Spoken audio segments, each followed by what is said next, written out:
Assalamualaikum warahmatullahi wabarakatuh. Apa kabar Ananda semua? Semoga sehat selalu ya. Alhamdulillah pada kesempatan pertemuan ini kita akan membahas menuangkan gagasan, pikiran, arahan atau pesan dalam pidato bertema lingkungan hidup, kondisi sosial, dan atau keragaman budaya secara lisan atau tulis dengan memperhatikan struktur dan kebahasaan. Pada pertemuan sebelumnya, kalian sudah belajar tentang struktur dan ciri pidato persuasif. Nah, pada kesempatan kali ini kalian akan belajar menyusun kerangka teks pidato. Ya. Nah, kegiatan pembelajaran ini bertujuan untuk memahami langkah penyusunan teks pidato persuasif, kemudian mengidentifikasi permasalahan aktual di sekitar lingkungan, kemudian kalian dapat merancang kerangka pidato. Itu pertemuan pertama.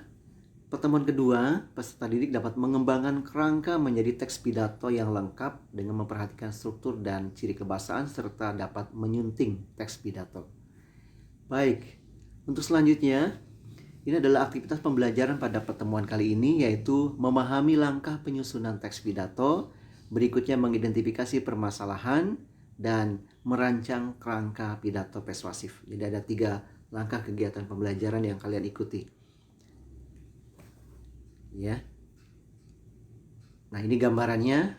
Langkah pembelajarannya, pertemuan 1 menentukan masalah, yang kedua merancang kerangka. Nanti pada pertemuan kedua mengembangkan kerangka menjadi teks pidato yang lengkap dan menyunting atau memperbaiki teks pidato. Baik, untuk sekarang mari kita diskusikan ya permasalahan aktual yang ada di sekitar kamu ya dengan cara mengamati kejadian, informasi, berita atau peristiwa yang ada di televisi, di internet, di masyarakat. Kemudian kamu tuliskan dalam daftar masalah ya. Silakan kamu ungkapkan di sini. Nanti kamu juga bisa memilih daftar atau masalah yang diungkapkan oleh siswa lain. Boleh ya bertukar masalah yang akan diungkapkan oleh teman-teman ya. Kalau sudah memilih berikutnya ya satu masalah ya, pilihlah satu masalah dan masalah tersebut akan menjadi bahan atau tema teks pidato persuasif. Contoh pembelajaran tatap muka terbatas. Nah, langkah berikutnya adalah buat kerangka teks pidato berdasarkan masalah tersebut. Nah, ini ada kerangkanya, ada pendahuluan, ada isi, dan ada penutup. Kita cek satu-satu. Pendahuluan ada salam pembuka, sapaan penghormatan, puji syukur. Kemudian bagian isi ada penyampaian masalah. Ya. Pandemi COVID-19 masih ada, tapi pembelajaran tatap muka harus dimulai. Nah, bagaimana cara melaksanakannya? Itu diungkapkan terlebih dahulu. Kemudian yang B, sebab tatap muka harus dimulai. Jadi kamu ungkapkan latar belakangnya, ada penurunan angka COVID-19, siswa sudah jenuh pembelajaran daring misalnya. Berikutnya akibat. Tunjukkan akibat jika tidak ada pembelajaran tatap muka. Ya, penanaman nilai sikap sulit terkontrol, penguasaan materi kurang maksimal, kesehatan mata dan mental bisa terganggu. Dan berikutnya solusi. Ya, solusi dari permasalahan di atas yaitu tatap muka dilakukan dengan protokol kesehatan. Siswa harus memiliki kesadaran dan komitmen melaksanakan prokes. Guru dan orang tua meningkatkan komunikasi peraturan tatap muka. Dan terakhir adalah penutup. Ada saran, simpulan, permohonan maaf, dan terima kasih, serta salam penutup. Jadi yang kamu ungkapkan adalah poin-poin besar ya, atau pokok-pokoknya pada bagian isi.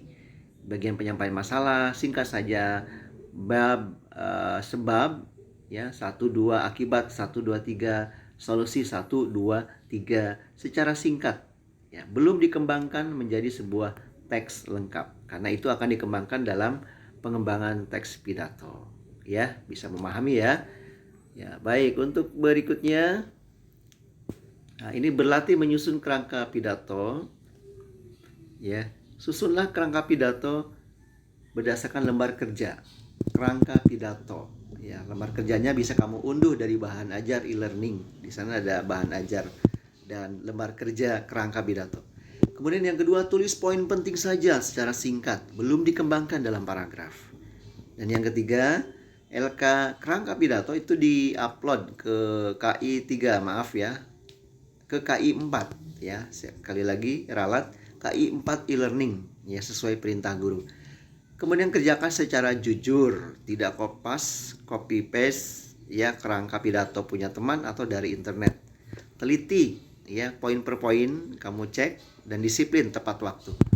Ya, ini kerangkanya, kamu tulis nama, kelas, masalahnya kamu tulis ya.